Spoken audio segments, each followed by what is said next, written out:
अस्सलाम वालेकुम, मैं हूँ लीना शिगरी। आप देख रहे हैं मेरा YouTube channel. Please like share subscribe ज़रूर कीजिए, ज़्यादा से ज़्यादा सब्सक्राइब कीजिए। और आज की वीडियो में हम बात करेंगे कि जब जज खुद दरख्वास्त गुजार बन जाएं तो समझ लें कि सिस्टम लड़खड़ा गया है। जब खुद इंसाफ करने वाले इंसाफ के तलबगार बन जाएं तो आम आदमी की हालत जार खुद सोचें, खुद बोलने लगती है। सुप्रीम कोर्ट के दरवाजे पर एक नई तारीख रकम हुई। इस्लामाबाद हाई कोर्ट के 5 जजेस अपनी ही अदालत के फैसलों और हालात के खिलाफ दरख्वास्त लेकर खुद सुप्रीम कोर्ट जा पहुंचे। जस्टिस तारिक महमूद जहांगीरी साहब को जुडिशल काम से रोकने के फैसले के खिलाफ सिर्फ वो नहीं बल्कि उनके साथ जस्टिस मोहसिन अख्तर कियानी साहब, जस्टिस समन रिफत साहिबा, जस्टिस बाबर सत्तार साहब और जस्टिस सरदार एजाज इसहाक साहब, तमाम जो है जजेस आज सुप्रीम कोर्ट में नजर आए। 5 जजेस जब इस्तदा लेकर सुप्रीम कोर्ट पहुंचे तो ये मंजर सिर्फ कानूनी नहीं था, ये एक मज़ाहमत की तस्वीर थी। अदालतें तो खुली हैं मगर इंसाफ लापता है। जज कुर्सी पर बैठे हैं मगर ज़मीर जंजीरों में जकड़ा हुआ है।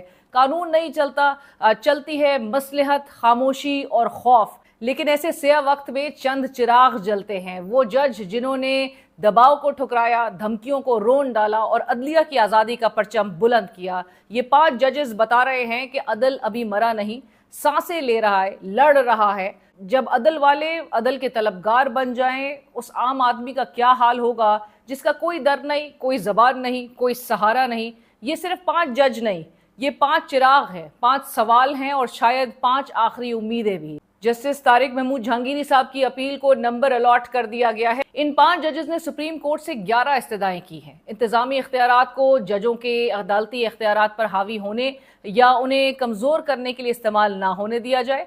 दूसरे ये कि हाई कोर्ट का चीफ जस्टिस ये इख्तियार ना रखे कि वो अपनी मर्जी से बेंच बनाए या मुकदमा एक बेंच से दूसरे बेंच को भेजे, खासतौर पर जब एक बेंच पहले ही किसी केस को सुन रहा हो। तीसरा ये कि चीफ जस्टिस अपनी मर्जी से जजों को रोस्टर से ना निकाले और ना निकाल सके और ना ही उन्हें अदालती काम करने से रोक सके। Islamabad high court practice and procedure rules 2025 जो एक गैर कानूनी इंतजामी कमेटी ने बनाए और मंजूर किए और अदालत की पेशगी मंजूरी के बगैर उनका नोटिफिकेशन जारी किया गया, ये आइन के खिलाफ है और इसकी बात की मंजूरी भी गैर कानूनी और बेअसर है। नवा पॉइंट ये कि इस्लामाबाद हाई कोर्ट पर लाजिम है कि वो आइन और कानून के तहत डिस्ट्रिक्ट अदलिया की निगरानी करे और इस्लामाबाद की डिस्ट्रिक्ट अदलिया को एक मजबूत इदारा बनाए ताकि वहां के जज आज़ाद अदलिया के तौर पर बिला खौफ और बिला दबाव इंसाफ कर सके। 10वां ये कि हाई कोर्ट अपने ही खिलाफ आइन के आर्टिकल 199 के तहत रिट जारी नहीं कर सकती और हाई कोर्ट का डिवीजन बेंच किसी सिंगल बेंच के अबूरी फैसलों पर अपील नहीं सुन सकता और ना ही सिंगल बेंच की कार्रवाई को इस तरह काबू कर सकता है जैसे वो मातहत अदालत हो। और 11वीं इस्तदा ये थी कि हाई कोर्ट के जज को सिर्फ आइन के आर्टिकल 209 के तहत ही अदालती फराइज से रोका जा सकता है। किसी जज को हटाने के लिए को वारंटों का रिट दायर नहीं किया जा सकता क्योंकि ये आइन के मुताबिक काबिल समाअत नहीं।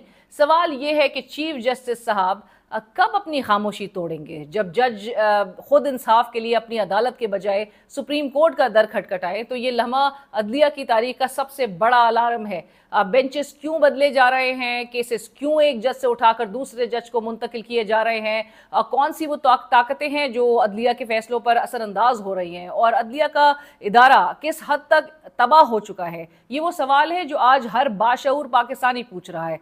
फैसला अब सुप्रीम कोर्ट ने करना है कि सिस्टम को ज़मीबोस होने देना है या उसको रेस्क्यू करना है। और लोगों की उम्मीद तो वैसे ही इस सिस्टम से बहुत कम है। You don't hope the system to deliver, you only fear it to collapse. अब आपको निज़ाम से किसी बेहतरी की अब उम्मीद बाकी नहीं रही। हम और आप सिर्फ इसके टूट जाने का खौफ रखते हैं। GHQ हमला case, Imran Khan WhatsApp video call पर 4 मिनट के लिए पेश हुए और फिर वीडियो लिंक पेशी का बॉयकॉट कर दिया। इमरान खान साहब की वीडियो लिंक हाजिरी पर भी सिक्योरिटी हाई अलर्ट थी। इमरान खान साहब की तस्वीर, वीडियो और आवाज़ बाहर आने से रोकने के लिए सख्त SOPs जो है वो बताया जा रहा है कि जारी हुए थे। कोई शख्स मोबाइल कैमरा या रिकॉर्डिंग डिवाइस लेकर अंदर नहीं जा सकता था। सब क्यों हो रहा है? पहले इमरान खान साहब कहा करते थे कि उनकी जान को ख़तरा है, वीडियो लिंक के ज़रिए पेशी का ऑप्शन दिया जाए तो दरख्वास्त हमेशा मुस्तरद कर दी जाती थी। लेकिन अब ये क्यों हो रहा है और ये हमें क्या बता रहा है? आपको पता है कि GHQ हमला केस में तमाम जो नॉमिनेटेड लोग हैं, मुल्ज़मान हैं, उनको वो पेश होते हैं और फिर वहाँ पर इतने सारे और भी लोग होते हैं कि एक बिल्कुल एक जलसे का जैसे वो मंजर पेश करने लगता है, वहाँ का माहौल और वहाँ पे स्ट्रैटेजीज डिस्कस होने लगती हैं, वहाँ पे लोग जो है वो बड़े मोटिवेटेड फील करते हैं। और इवन आज के हवाले से भी बताया जा रहा था कि जी खान साहब ने 4 मिनट के लिए जो उनकी अपीयरेंस थी, तो जी जो वकला बाहर निकले उन्होंने कहा लाल टी शर्ट पहने हुए थे वो और लाल शर्ट में थे और बड़े चार्ज थे, डटे हुए थे और अपने मौके से पीछे ना हटने की उन्होंने बिल्कुल ठानी हुई है और वही अज़म है, वही डिटर्मिनेशन है। सो लोग जो हैं वो बहुत री एनर्जाइज होकर बाहर निकलते हैं और यही परहैप्स वो रीज़न है जो कि उन तमाम एलिमेंट्स को खटक रहा है कि इमरान खान ना टूट रहा है, ना बच करता है, ना वो बच करेगा। और कोई भी चीज़ उसकी अब बाहर अगर गुफ्तगू आती है, जिस तरह से मुलाकातों में से चीज़ें बाहर निकलती हैं, उसके मैसेजेस बाहर आते हैं, सो ये बहुत परेशान कुन है उन तमाम लोगों के लिए जो बाहर बैठे हैं, अपने आप को आज़ाद कहते हैं लेकिन वो आज़ाद नहीं हैं। आज जब हुकूमत को लगा कि इमरान खान साहब की मौजूदगी को काबू में रखना है तो एक व्हाट्सएप वीडियो कॉल पर ही उनको पेश किया गया। ये सब हमें बताता है कि निज़ाम इमरान खान की सिर्फ मौजूदगी से खौफजदा है, उनकी झलक, उनके चंद जुमले अवाम को मुतहरिक कर देते हैं। उस खौफ की वजह से कभी वीडियो लिंक रोका गया, कभी पेशी में ताखीरी हरबे इस्तेमाल हुए और ये ऐसे कब तक चलेगा। तो अब जो अडियाला में है उसके जिक्र के बगैर तकरीर भी नामुकम्मल है। मरियम नवाज साहिबा आज सरगोदा में मौजूद थी, कहती हैं दुनिया बदल चुकी है। वो अंदर बैठा है अडियाला में, उसको ये नहीं पता कि बाहर दुनिया बदल चुकी है। उसको नहीं पता कि पाकिस्तान में अब वो एक किस्सा पारीना है। उसको नहीं पता कि पाकिस्तान आगे बढ़ गया है। उसको नहीं पता कि पाकिस्तान के अवाम, पाकिस्तान तरक्की के नए सफर का आगाज कर चुका है।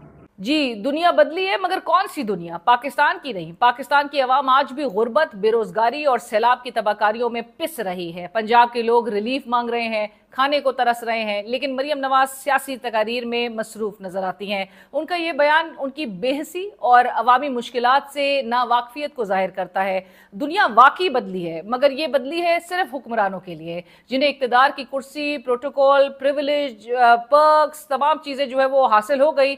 अवाम की दुनिया तो उजड़ गई। आज पाकिस्तान की 45% आबादी गुर्बत की लकीर से नीचे जा चुकी है। महंगाई डबल डिजिट्स में जाने को है। बड़े बड़े इकोनॉमिस्ट हमारे मुल्क के बता रहे हैं कि किस तरह से आगे आने वाले टाइम्स और भी हमें अबतर नजर आएंगे। फूड इनसिक्योरिटी एक खौफनाक हकीकत बनती जा रही है। माहिरीन खबरदार कर रहे हैं कि जब भूख नंग बढ़ती है तो अवाम बर्दाश्त नहीं करते, वो सड़कों पर निकल आते हैं। रही बात पंजाब हुकूमत के यूट्यूब चैनल की, तो जिस तरक्की और बदली हुई दुनिया की बात हुक्मरान करते हैं, अवाम ने उनके बयानिए को वहीं मुस्तरद कर दिया। हुकूमती प्रोपेगेंडा यूट्यूब पर भी नहीं बिकता, व्यूज नहीं मिलते, पजीराई नहीं मिलती। अवाम साफ बता रहे हैं कि उन्हें झूठे बयानिए नहीं चाहिए, उन्हें कोई ऑप्टिक्स से गर्ज नहीं है, उनको उनके आगे आपका नैरेटिव नहीं सेल कर रहा, यूट्यूब तक पे नहीं कर रहा, व्यूज आपके बता रहे हैं। और ये मेरे ख्याल से जो ताने सियासी ओपोनेंट को देने के बजाय वो तमाम आपको चाहिए कि क्रिएटिव एजेंसीज और जो इस वक्त थिंक टैंक्स हैं उनको आप हायर करें, उनकी सर्विसेज, और उनसे क्रिएटिव आइडियाज़ लें, उनसे पूछें कि जी क्या करना चाहिए हमें। और वो जो स्टडी टूर्स है, मेरे ख्याल से वो स्टडी टूर्स ज़्यादा इस बात पे फोकस होना चाहिए कि आपको अपनी कारकर्दगी अगर सही मानों में हो रही है तो उसकी प्रोजेक्शन किस तरह से करनी है, क्योंकि यूट्यूब और ये जो अवाम ऑर्गेनिक जो मीडियम्स हैं वो वहाँ पर आपको पजीराई नहीं मिल रही। और आखिर में मरियम नवाज साहिबा को ये भी याद रखना चाहिए कि जिस दिन इमरान खान बाहर आएगा वो ये जरूर देखेगा कि हुक्मरानों को पूरा मैदान मिला हुआ था, मुखालिफ जेल में थे मगर फिर भी अवामी पजीराई ना मिल रही हो। मरियम नवाज साहिबा ने अपनी एक तकरीर और सोशल मीडिया पोस्ट में दावा किया कि पंजाब हुकूमत कैंसर का नया इलाज लेकर आई है और ये दुनिया में सिर्फ चीन के बाद पाकिस्तान में आया है। मैं चाइना में थी, मैं गुजर रही थी, उन्होंने मुझे दिखाया, अपना इक्विपमेंट दिखा रहे थे, कंपनी जिसने ये मशीन बनाई, तो उन्होंने वैसे चलते चलते मुझे कहा कि हमारा कैंसर का ये, मैं रुक गई। मैंने कहा ये कैसे है? उन्होंने कहा सर्जरी के बगैर होगा ये, जो मशीन और कहीं नहीं है, चाइना के अलावा है, और पूरे इंडिया में, पाकिस्तान में कहीं भी नहीं थी। पाकिस्तान की पहली मशीन है। बिल्कुल। लेकिन ये बात हकीकत से काफ़ी दूर है, बल्कि मिसलीडिंग है, क्योंकि असल में ये ट्रीटमेंट जो क्रायोबुलेशन थेरेपी कहलाती है, ये कोई मुकम्मल कैंसर का इलाज नहीं बल्कि एक लोकल तरीका इलाज है जिसमें टेक्नोलॉजी के ज़रिए ट्यूमर को एक मखसूस दर्जे हरारत पर फ्रीज करके उसके सेल्स ख़त्म किए जाते हैं। इसका मकसद ख़ास कैंसर में ट्यूमर को कंट्रोल या कम करना होता है, लेकिन कीमोथेरेपी, रेडियोथेरेपी या सर्जरी का ये मुतबादिल नहीं है और ना ही हर मरीज के लिए मौसर है। अहम बात यह है कि ये सहूलत पाकिस्तान में पहली दफ़ा नहीं आई है। बागा खान हो, दीगर अस्पताल हो, PKLI हो, बड़े सारे इंस्टीट्यूट्स हैं जो कि ऑलरेडी इस टेक्निक को महदूद पैमाने पर इस्तेमाल कर चुके हैं। पाकिस्तान के डॉक्टर्स और ऑन्कोलॉजिस्ट, इवन मरियम नवाज साहिबा के अपने दावे और अपनी ये सोशल मीडिया पोस्ट के नीचे जो कमेंट्स आ रहे हैं बता रहे हैं कि ये मिसलीडिंग बात, आप काइंडली लोगों को गुमराह मत करें। ये कोई इनकलाबी या पहली बार आने वाला इलाज नहीं है, बल्कि एक कॉम्प्लीमेंट्री प्रोसीजर है जो दुनिया भर में कई साल से ये इस्तेमाल हो रहा है। लोग इस पर हैं, इस टेक्निक को इस्तेमाल कर रहे हैं। मरियम नवाज साहिबा का ये दावा कि ये एशिया में कहीं नहीं था, सिर्फ चीन के बाद पाकिस्तान में आया, तो बिल्कुल गलत है। हकीकत ये है कि ये टेक्नोलॉजी भारत में 10 साल से इस्तेमाल हो रही है और साउथ एशिया के कई ममालिक में ये प्रैक्टिस मौजूद है। दुनिया भर के बड़े ऑन्कोलॉजी सेंटर्स इसे 2000 की दिहाई के आगाज से इस्तेमाल कर रहे हैं और इसीलिए जब मरियम नवाज साहिबा ने इसे कैंसर का मुकम्मल इलाज कहा तो डॉक्टर्स ने खुलकर तनकीद की और कहा कि अवाम को काइंडली मिसलीड ना करें, क्योंकि मरीज और उनके लवाकिन जब ये सुनते हैं कि ये मुकम्मल इलाज है तो वो कीमोथेरेपी या रेडियोथेरेपी जैसे ज़रूरी मराइल को छोड़ने पर मजबूर हो सकते हैं। ये अवामी सेहत के लिए ख़तरनाक और गुमराहकुन पैगाम है। ये एक मुफीद टेक्नोलॉजी आप लेकर आई हैं, लेकिन ये मुकम्मल इलाज नहीं है जो कई साल से दुनिया में भी मौजूद है। तो अवाम को हकाइक बताएं, खुल के बताएं, मिसलीडिंग और डिसइंफॉर्मेशन और मिस इन्फॉर्मेशन से गुरेज करें, क्योंकि आपकी हुकूमत ही बहुत सारे इकदाम ले चुकी है केसेस बनाने के हवाले से, मिस इन्फॉर्मेशन और डिसइंफॉर्मेशन के सिलसिले पर। सो ये ना हो कि ये आपके खिलाफ ही कोई दरख्वास्त गुजार पहुंच जाए, या इस दौरे हुकूमत में नहीं लेकिन अगले उसमें ज़रूर, क्योंकि चीज़ें फिर बैकफायर भी करती हैं। मेरे चैनल को ज़रूर सब्सक्राइब कीजिए, फीडबैक सजेशन ज़रूर आगाह कीजिए।